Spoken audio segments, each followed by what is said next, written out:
सब्जी बाजार में फातिमा का पैर छप से किसी गिलगिली चीज पर पड़ गया। ओ घिन के साथ उसने पैर को अलग झटका। कुछ नहीं है, रिलैक्स। ओम ने झुककर देखा और दिलासा दिया, गोबर है बस। पता नहीं क्यों फातिमा के अंदर ऐसा तेज गुस्सा फूटा। देखो, होगा गोबर तुम्हारे लिए पाक, मेरे लिए वह उतना ही घिनौना है जितनी घोड़े की लील। ओम के भीतर तक कुछ हिल गया। फातिमा, पागल हो जाओगी। इस तरह करोगी तो हर इशारे का दो में से एक ही मतलब होगा, हिंदू या मुसलमान। अब भी संभल जाओ। ओम कराह उठा। तुम जिस कीच में फंस रही हो वह अभी नर्म है, अभी उसमें से निकल सकती हो। पर फातिमा, समझोगी नहीं तो फंसती जाओगी और फिर वह पदार्थ ठोस हो जाएगा। तुम उसमें अटक जाओगी, हिल नहीं पाओगी, अकड़ी रह जाओगी। दोनों स्कूटर पर सवार घर लौट आए। अंदर शन्नो चाची आई थी। ये लो बेटा, शिरडी गई थी, साईं बाबा का प्रसाद है। बहू, ये धागा बंधवा लो। फातिमा ने चुपचाप धागा बंधवा लिया। उसकी आंखों में अनोखी चमक थी। उसी शाम उसने अपना सूटकेस खोला। अम्मी ने गुलाबी और हरे गोटेदार साटिन में कुशन और नमाज लपेट दी थी। फातिमा ने खिड़की के नीचे कमरे के एक तरफ वह चीजें लगा दी। नमाज पढ़ी और आसन एक कोने से जरा सा मोड़ दिया। रात को ओम ने अपना हाथ धीरे से फातिमा के कंधे पर रखा। फातिमा ने मुंह फेर लिया। ओम ने और नजदीक खिसक कर कहा, फातिमा, यह क्या कर रही हो? फातिमा घायल जीव की तरह छिटक कर अलग हो गई। मैं कुछ नहीं कर रही हूँ। उल्टा चोर कोतवाल को, वह चीखते से स्वर में बोली। अजीब सी हो रही थी फातिमा, मानो एक बारीक सी परत के नीचे बस हिस्टीरिया दबा पड़ा हो। जब तक चुप्पी ठीक है, पर जरा सी आवाज हुई कि परत चटकी और चीत्कार बाहर फूटा। ओम ने उसका हाथ हल्के से दबाया। प्यारी, मैं क्या कर रहा हूँ? तुम तो हर बात का मतलब निकालने लगी हो। इतनी जल्दी बुरा मान जाती हो। पहले हम हर तरह की बात पर हंस लेते थे। फातिमा के आंसू छलक पड़े। पहले की बात मत करो, पहले हम कुछ और ही थे। उसने सिसकी के साथ अपना मुंह तकिए में दबा दिया। ओम ने उसे कस के चिपटा लिया। छोड़ दो मुझे, छोड़ दो। वह रोती हुई उसकी बाहों से निकलने को तड़पने लगी। नहीं, ओम ने बाहें और कसते हुए कहा। नहीं फातिमा, कैसे छोड़ सकता हूँ तुम्हें? प्लीज, तुम समझ ही नहीं रही। समझ तो वह भी नहीं रहा था। उसकी मति मारी गई थी। मुंह फाड़े कोई लहर आई थी और उससे मध्य सागर में अनजान अंधेरों में गोते खाने पटक गई थी। ये सब क्यों हो रहा है? ये सब क्या हो रहा है? उसे कुछ भी समझ नहीं आ रहा था। अंडस को सिसकती फातिमा को सीने से लगाए वह मध्यम चांदनी में चुपचाप पड़ा रहा। पलंग के बगल में खड़े कैबिनेट पर चांद इशारा कर रहा था। फातिमा अंके की कॉलेज की तस्वीर धुंधली सी शालार रही थी। दुबली सी लाड़ी, जीन्स पर कुर्ता लटकाए, कुर्ते पर एक लंबी चोटी झुलाती, हंसमुख चेहरे वाली, चपल ननों वाली। तब फातिमा कितनी शौक हुआ करती थी, और निडर और बागी। हॉस्टल लाउंज में ही अपने अब्बा से लड़ पड़ी थी। समाज, मजहब, धमकाए मत मुझे। सारी दुनिया घटिया नियम अख्तियार करे तो भी वे सही नहीं हो जाएंगे। दोनों ने मिलकर सबका सामना किया था। जान की धमकी देने वाले अनाम खतों को हिकारत से फाड़कर फेंक दिया था। ओम की नौकरी चली गई। उस पर आरोप लगे कि वह घमंडी है और ऑफिस का माल निजी इस्तेमाल में लाता है। मित्रों के संग दोनों हंसे थे, क्योंकि वाकई ओम ऑफिस का कागज जब तब अपने लेख टाइप करने के लिए उठा लाता था। एक के बाद एक बवाल हुआ। शहर भर में हंगामा फैला। फातिमा को तो उसके अब्बा ने ताले चाबी में बंद कर दिया, पर वह खिड़की से कूदकर भाग आई थी और दोनों ने शादी कर डाली थी। ओम ने गहरी सांस ली। ऐसा लगा था कि एक डरावने दौर का अंत हुआ था, एक खतरनाक कहानी खत्म हुई थी। पर न जाने कैसे उस कहानी का अंत एक नई शुरुआत बन गया। सवेरे आंख खुली तो फातिमा नमाज पढ़ रही थी। ये क्या? ओम के तन बदन में आग लग गई। उसने झपटकर नमाज खींच ली और फातिमा को घसीटकर खड़ा कर दिया। ये क्या कर रही हो?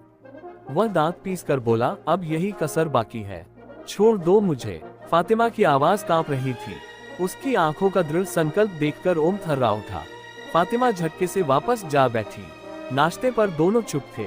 ओम अपने चेहरे के आगे से अखबार हटाता तो केवल एक और कॉल मुंह में डालने के लिए। जब फातिमा खाली प्लेटें उठाने लगी तब उससे नहीं रहा गया। रुको, फातिमा ठिठक गई, सिर बिना उसकी तरफ घुमाए। जाओ, ओम गुर्राकर बोला, जब सुनने से पहले ही तय कर चुकी हो कि सुनोगी नहीं तो क्या फायदा। फातिमा सच सच साड़ी फड़फड़ाती रसोई में घुस गई। वह वाकई कुछ भी सुनने को तैयार नहीं थी। सारा दर्द, सारी कुंठा उसने अब इसी एक बिंदु पर न्योछावर करने की कसम खा ली थी, अपनी एक पहचान पर, क्योंकि उसे लग गया था कि कोई उसे पहचानता नहीं है, मानता नहीं है। या तो बस बर्दाश्त करता है या फिर जलील करता है। उसे अपनी अस्मिता की खोज हो आई। ठीक है, वह भी दिखा देगी वह क्या है। ओम का हाथ फिर उसके कंधे पर था। फातिमा, उसकी आवाज रुंधी रुंधी थी। फातिमा तड़प उठी। ओम की कोमलता वह सह नहीं सकती, इसी तरह वह हिलगा देता है। वह उम्मीद और विश्वास में बैठ जाती है कि उसे मंजूर किया जा रहा है। नहीं चाहिए ये नरमी, चीख लो, मार लो, पर फातिमा कुछ तो सोचो। तुम समझती क्यों नहीं हो कि क्या कर रही हो? सारा जग इठलाएगा कि उन्हें तो हमेशा पता था तेल और पानी का मेल कब हो पाया है। तुम संभलती क्यों नहीं? हमने एक दूसरे से प्यार किया है, धर्म से परे। तुमने क्यों ठान लिया है कि दुनिया के रचे झूठे भंवर में हम फंस जाएं? तुली हुई हो हमें हिंदू मुसलमान दिखाने में। फातिमा, तुम जहर को मरहम समझ रही हो। Please Fatima, please. जिसमें से लड़कर निकल आए थे उस गड्ढे में गिर जाना चाहती हो? हम तो बेइंसाफी से लड़ने वालों के लिए एक ताकत बन गए थे, सिंबल ऑफ विक्ट्री। फातिमा तिलमिला उठी। हाँ, सिंबल है, बस सिंबल बन के रह गए हैं। मुर्दा सिंबल, और कुछ नहीं रहे, जैसे तिरंगे झंडे पर बना चक्र। ओम, मैं इंसान हूँ, फरिश्ता नहीं। सुना, समझे? सुन लो ओम, मुझे मेरी दुनिया चाहिए, इंसानों वाली। Do you understand? जिसमें तरह तरह के रिश्ते हैं, दूर के, करीब के। मुझे 4 जिगरी दोस्तों के सहारे नहीं जीना है। ओम, तुम बेवकूफ हो। जिंदगी एक जरा से इंटीमेट घेरे में नहीं जी जाती। हर पल की यह इंटीमेसी, सब इतने नजदीक, सब एक दूसरे के बारे में सब कुछ जानते हुए। ओम, मेरा दम घुटता है, सांस लेने के लिए थोड़ा दूर होना पड़ता है। मुझे ये चाहिए, ये सब चाहिए। ओम उत्तेजित होकर बोला, सब किसे कह रही हो? इस तरह क्या तुम सब पा जाओगी? फातिमा, तुम अपने आप को भी खो दोगी। जिसे सब समझ रही हो वे हैं बेजान सिंबल्स। तुम डर गई हो। फातिमा झटके से वहां से चली गई। वो सच ही बहुत डरने लगी थी। बेकार में ही घबराहट की लहर उसके बदन में सिहर उठती। रातों को नींद खुलती तो वही जानी पहचानी आवाजें, नल से गिरती टप टप बूंदे, हवा से धीमे धीमे खड़खड़ाती खिड़की, दूर सड़क पर जाती ट्रक की आवाज। वह अंधेरे में ही डर कर झांकने लगती। कौन है, क्या है? कभी ख्वाब देखती अम्मी के कमरे में दाखिल हुई। अम्मी चुपचाप काम कर रही हैं, कहीं जाने वाली हैं। चेहरे पर भाव शांत संयमित है और फातिमा उनसे कहने को तड़प रही है, उनकी सुनने को बिलख रही है। पर अम्मी बात ही नहीं करती, पथराई सी हैं। उनका क्या होगा? फातिमा डरने लगती, अजीब सी घुटन उसे डसने लगती। वह टूटती जाती, टूट रही है, चीख रही है। चेहरे की हर बनावट उस चीख में बिगड़ रही है। अचानक वह जाग जाती। उस चीखते विकृत चेहरे पर पड़ा ये शांत, स्थिर, सिलवटरहित सोकर जागा चेहरा। वह और भी अधिक डर जाती। फातिमा कुर्सी पर बैठ गई। बस उसकी हिम्मत चूर हो गई थी। अपने किए के नतीजे को नहीं जानना चाहती थी। आदर्श लड़ाई अब बहुत हुई। उसे लग रहा था उसमें सिर उठाने की ताकत नहीं रही। हर पौधे को पनपने के लिए मिट्टी चाहिए, हवा, पानी चाहिए। वह मुरझाने लगी थी। ओम कहता था उसे कोई हक नहीं कि हर झोंके पे जरा और झुक जाए, इतनी कमजोर साबित हो। समाज से लोहा लिया है तो बंजर जमीन पर उगना पड़ेगा, नहीं तो पहले ही किसी बेल की तरह कहीं पेड़ या दीवार से क्यों नहीं चिपट गई। बहुत हो गई ये कोरी बातें। फातिमा का सिर भानना उठा। उसे लगा किसी और जिंदगी में वह अपनी इस कमजोरी को कोस लेगी। अभी तो बस वह अपनी एक जगह चाहती है, अपनी पहचान मांगती है, अपनों को पाने के लिए तड़प रही है। किसी ने घंटी बजाई। फातिमा ने नजर उठाई। शन्नो चाची थी। सोमवार था। चाची हर सोमवार आ जाती थी। अम्मा के नाम पूजा कर जाती थी। 2 बरस अम्मा मुंह फुला के बैठ गई थी। पर बेटे से कौन माँ अलग हो पाती है। देखते ही देखते सारी अकड़ चंपत हो गई और बेटे के घर आना जाना शुरू हो गया। तभी शन्नो चाची भी आने लगी। अम्मा तो फातिमा को जी जान से प्यार भी करने लगी। कभी शन्नो चाची ने आंखें मटकाकर कहा था, क्यों तेरी बहू की आवाज तो बड़ी सुरीली है, वरना मैं तो आवाज से हिंदू मुसलमान बता देती हूँ। अम्मा ने फातिमा के गाल पर हाथ फेर के कहा था, मेरी बहू किसी कोने से मुसलमान है ही नहीं। फातिमा ने पूछ लिया, मैं भी तो सुनूं ना, आवाज में क्या रहस्य है। चाची ने हाथ नचाया, भाई मुसलमानिन हमेशा भोंडी आवाज ही पाती है, आदमियों जैसी भारी, वह मालिन नहीं आती है। फातिमा ने तपाक से कह दिया, आवाज तो आवाज ठहरी, हिंदुओं के तो आदमी ही औरतों जैसे हैं, पिद्दे से। बाद में ओम और फातिमा अपनी मित्र मंडली में इस किस्से पर ठहाके मार के हंसे थे। ओम के 5 फुट 7 इंच के पुरुषत्व की लंबी खिंचाई की गई थी। फातिमा ने खुद को फतेह खां फनकार कहकर कोई जोशीला गाना सुना दिया था। आए दिन ऐसे किस्से होते थे जिनको लेकर मित्रों में छेड़छाड़ चलती। सब मिलकर संसार की रीतियों पर ताज्जुब करते। ओम के बाबा कहा करते थे कि राह चलते कभी सांप और मुसलमान मिल जाए तो पहले मुसलमान का खात्मा करो, फिर सांप का। ओम तब बनिए और पठान का चुटकुला सुनाता कि बनिया पठान के सीने पर सवार घूसे पे घूसे जमाए जा रहा है और फफक कर रो रहा है कि रुके तो कैसे, क्योंकि वह रुका नहीं कि पठान उठकर उसे वह पटकेगा। कभी ओम फातिमा को चिढ़ाता, इधर आ मुसल्ती, देखे तो तेरे बदन से कैसी बू आ रही है, पानी से बैर करने वाली। फातिमा इतरा के अलग हो जाती, जा काफिर, 2 बूंद छिड़क ले और स्वच्छता का राग ला। बड़ा आया ढोंगी धर्मात्मा कहीं का, तब और दोस्त मिल जाते, ना भाभी, नहाने की बात तो छोड़, वो तो गनीमत है, इतनी गर्मी है कि तुम्हें भी नहाना पड़ता है। पर उसका क्या जो हर मांस खाने वाले जानवर की बू होती है। यह क्या बकवास है। सब हंसते, क्यों हमारी गाय महकती है। कभी नहीं, और शेर और मुसल्टा और घोड़ा। फातिमा ताली पीट कर हंसती, सब मजे में झूम उठते। कभी लोगों के दिमाग पर हंसकर, कभी चौंककर, क्या नहीं प्रचलित कर देते हैं, कुछ भी मान लेते हैं। पर शन्नो चाची तो शहद से लीपकर व्यंग्य कसती थी, उन्हें तो फिट करना ही था। लेकिन अम्मा कभी ऐसा वैसा नहीं बोलती थी। उन्होंने तो बस एक बार बहू बना लिया तो फिर स्नेह ही बरसाया। फिर अचानक उनका देहांत हो गया। ओम एकदम टूट गया। अम्मा को याद करके नन्हे से बच्चे की तरह रो पड़ता। फातिमा भी रोने लगती। अम्मा याद आती, फिर अम्मी और अब्बा का ख्याल भी आ जाता, न जाने किस हाल में होंगे। इधर उधर से कोई उड़ती खबर आ जाती थी, खालू जान के पास गए हैं, नदीम की शादी कर दी, मोतिया का ऑपरेशन हुआ है, वगैरह। एकदम कट चुकी थी उनसे फातिमा। कभी कुछ हो गया तो ओम ने अम्मा की तस्वीर फ्रेम करा के टांग ली। शन्नो चाची ने उसी के बगल के आले पर उनके सबसे प्रिय भगवान शंकर का फोटो खड़ा कर दिया। कभी कभार आती तो हाथ जोड़ लेती। देखते ही देखते वह कोना एक पूजा स्थल बन गया। पार्वती और गणेश भी आ गए। सामने पीतल की एक तश्तरी में शिवलिंग, गंगाजल, अगरबत्ती और दिया सज गए। अम्मा की याद से कुछ ऐसी जुड़ गई थी यह पूजा की ओम ने कभी उंगली नहीं उठाई। फातिमा और वह आरती भी ले लेते और शन्नो चाची के कहने पर आले की तरफ जूता चप्पल पहनकर न जाते। बहुत दिनों तक चाची नहीं आती है तो ओम अधीर लगने लगता है। फातिमा को ऐसा वहम था। एक ऐसे ही दिन उसने पूछा, मैं फूल बदल दूं? ओम क्षण भर चुप रहकर बोला था, ठीक है। अम्मा को अच्छा लगता था। फातिमा ने नहाकर चाची की तरह सिर पर पल्लू डाल लिया। केले के पत्ते पर गुड़हल, गुलाब और मोगरा धोल लाए और शिव जी के लिए बेलपत्र। दूध से शिवलिंग को नहलाया, फूल पत्र चढ़ाए, दिया जलाया। उसके मन से हुक सी उठी, अम्मा, अम्मी, अब्बा। अगली बार चाची आई तो पूछने लगी, ये पूजा किसने की? मैंने, फातिमा ने बताया। चाची कुछ बोली नहीं, पर हर सोमवार को आने लगी। क्यों बहू? ओम ऑफिस गया। हाँ चाची। और तूने वह धागा तो नहीं उतारा? हाँ, उतारना नहीं, तेरी गोद भरेगी। धागे से नहीं चाची, हमारी मर्जी से भरेगी। अरे तो मर्जी तो है ही। चाची ने पूजा के आले पर से घी उतारा और चढ़ावे के लिए थोड़ा सा हलवा बनाया। पूजा की किसी जन्माष्टमी में नीचे के आले को साफ करके कृष्ण झांकी भी बना गई थी। तभी फातिमा ने, जैसे अम्मा बनाती थी वैसे सिंघाड़े का हलवा बनाया था। शाम को ओम की तरफ बढ़ाया तो उसने पूछा, क्या शन्नो चाची बना गई? तुमने? इतना आसान थोड़े है, एक दिन में नहीं आ जाता। शन्नो चाची पूजा करके चली गई। फातिमा भी बैंक के लिए चल पड़ी। फुटपाथ पर लोगों की भरमार थी। फातिमा को लगा वह सबके रास्ते में आ रही है और सब उस पर मन ही मन भन्ना रहे हैं।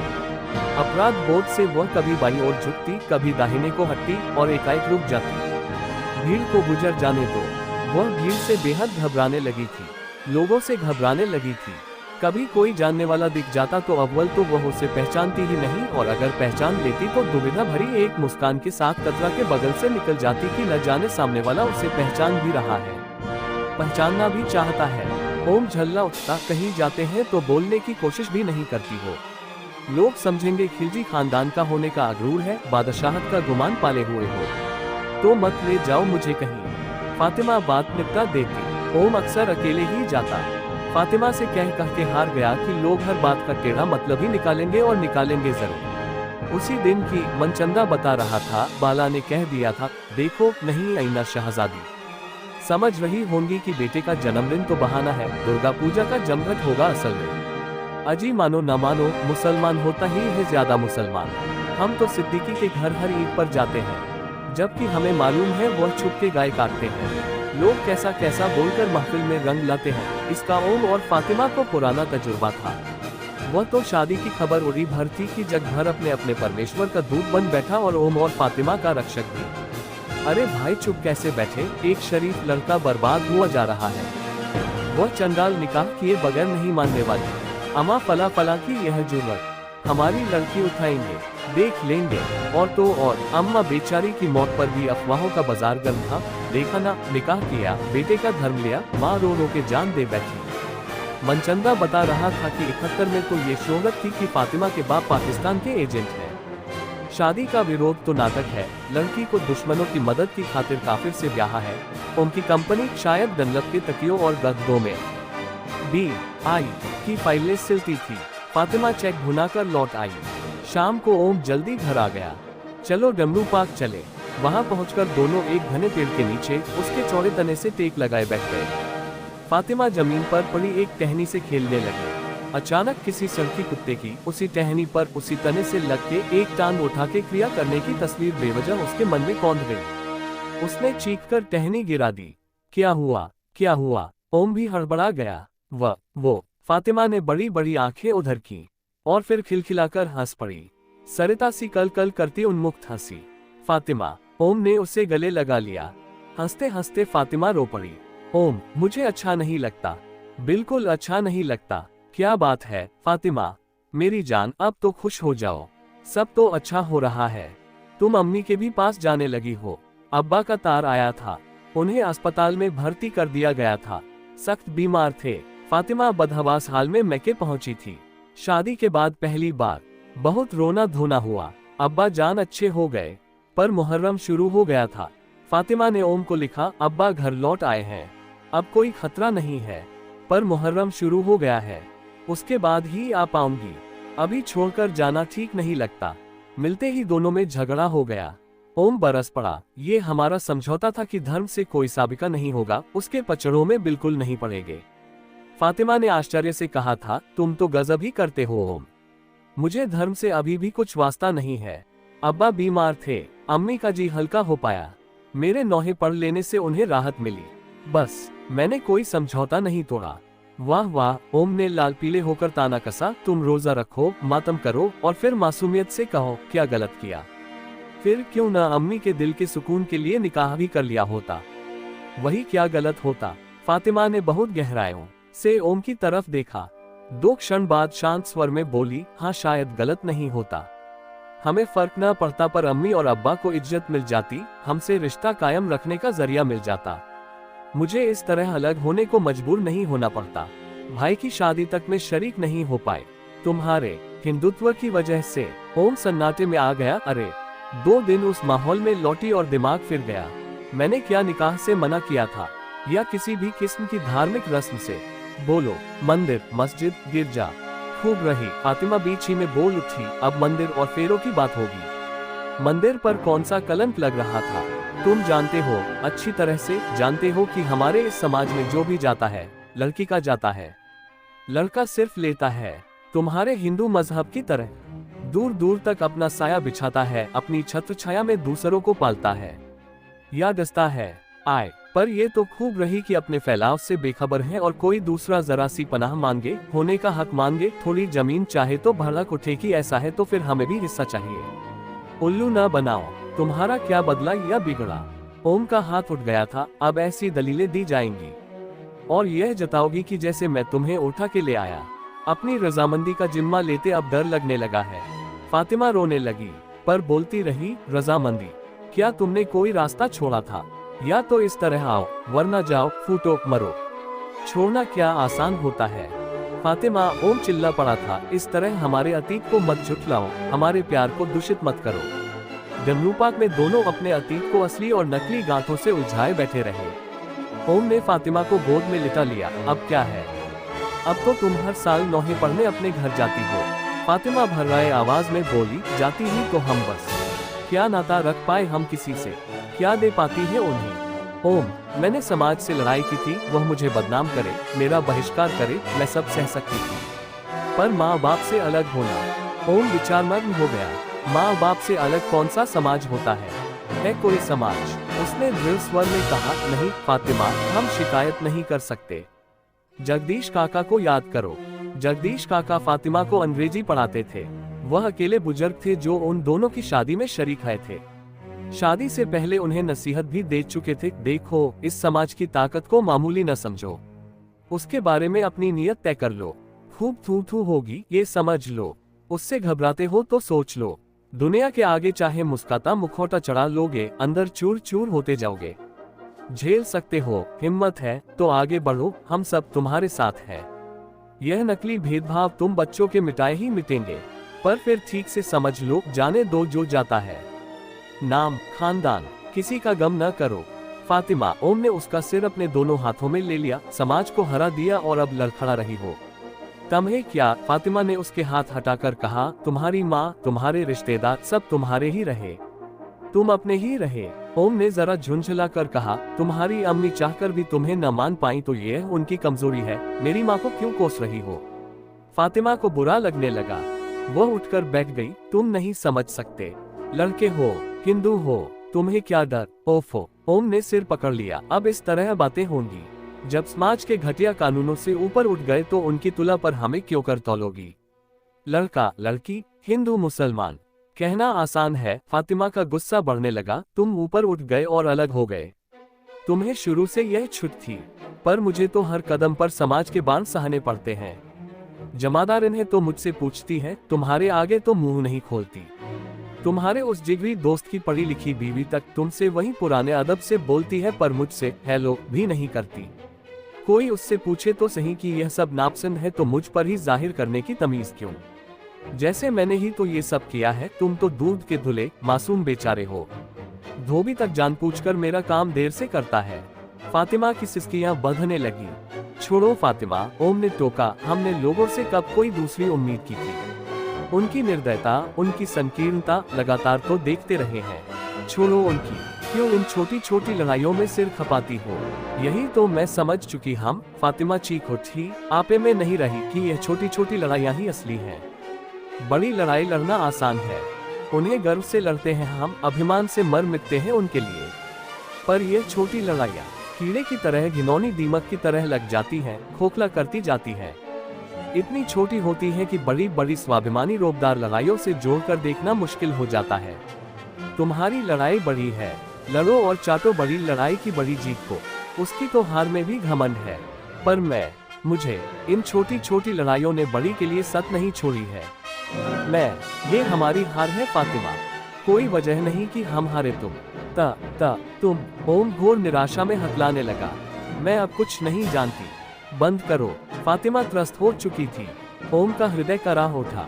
फातिमा डूब जाओगी, हम दोनों मिट जाएंगे। अपनी कमजोरी से बेइंसाफी को बढ़ावा दे रहे हैं, अन्यायियों को मसाला मिलेगा। वे चटखारे ले लेकर दुनिया को यह मिसाल सबूत के तौर पर पेश करेंगे। किसी तरह संभलना होगा। जगदीश काका, क्या करें, कहाँ जाएं? शहर छोड़ दें, कुछ रोज के लिए सुस्ताने निकल जाएं। ऊटी, दूसरा हनीमून। ऊटी ही तो जा रहे थे जब वह मोटी मिली थी, जो मुल्ला को देखकर भयभीत हो गई थी। लेडीज केबिन को रेलवे वालों ने जनरल डब्बा बना दिया था। उसी में ओम और फातिमा को जगह मिली थी। ओम अभी प्लेटफॉर्म पर खड़ा था और फातिमा सामान के साथ अंदर बैठी थी। सामने गहनों के भार से हाफती एक मोटी बैठी थी जो लेडीज चीख पड़ी थी। जैसे ही एक मुल्ला अपनी पलटन लेकर डब्बे में घुसे, फातिमा ने मामला स्पष्ट किया तो उसके चेहरे पर हवाइयां उड़ने लगी। मल्ला टोली सामान रखकर बाहर निकल गई तो मोटी फुसफुसाने लगी थी, बेटी ये तो खतरनाक बात है। फातिमा ने सांत्वना दी कि नहीं, बहुत लोग साथ हैं, घबराने की क्या बात है। पर मोटी के तो होश फाख्ता हो रहे थे। नहीं बेटी, ये एम्प लोग हैं। उसने नजरें चारों तरफ दौड़ाकर हाँफते हुए बताया था, और फिर जो उनकी बदमाशियों का ब्यौरा दिया था उसमें कोई करतूत नहीं छोड़ी थी जो इन लोगों का तरीका न हो। फातिमा ने बहस की थी, मुझे भी अंदाज है, मैं खुद हम। मोटी को रात भर नींद नहीं आई होगी।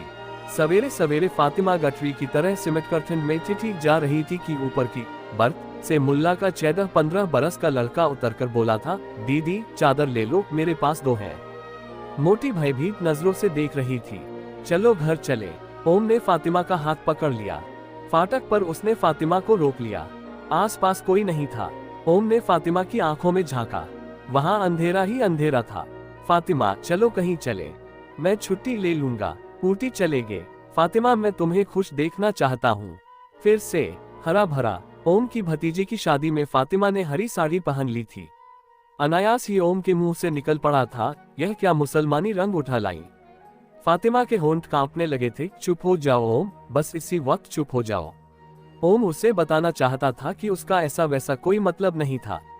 ये सब अनजाने में न जाने कहां की सुनी सुनाई बातें, कहां की बसी बसाई प्रतिक्रियाएं हैं जो यूं ही सहज भाव से अनायास निकल आती हैं। ओम फातिमा के पीड़ित मन को फिर से मुसलमानी हरा कर देना चाहता था। हंसो ना मेरी जान। फातिमा की आंखों में गांठें भरी पड़ी थीं। कैसे सुलझेंगी, इतनी उलझ चुकी थी। ओम को लगा कि अब चाहे सुझाने के लिए खींचो या छोड़ दो या कश्ती जाने दो, नतीजा एक ही होगा, टूट जाएंगी।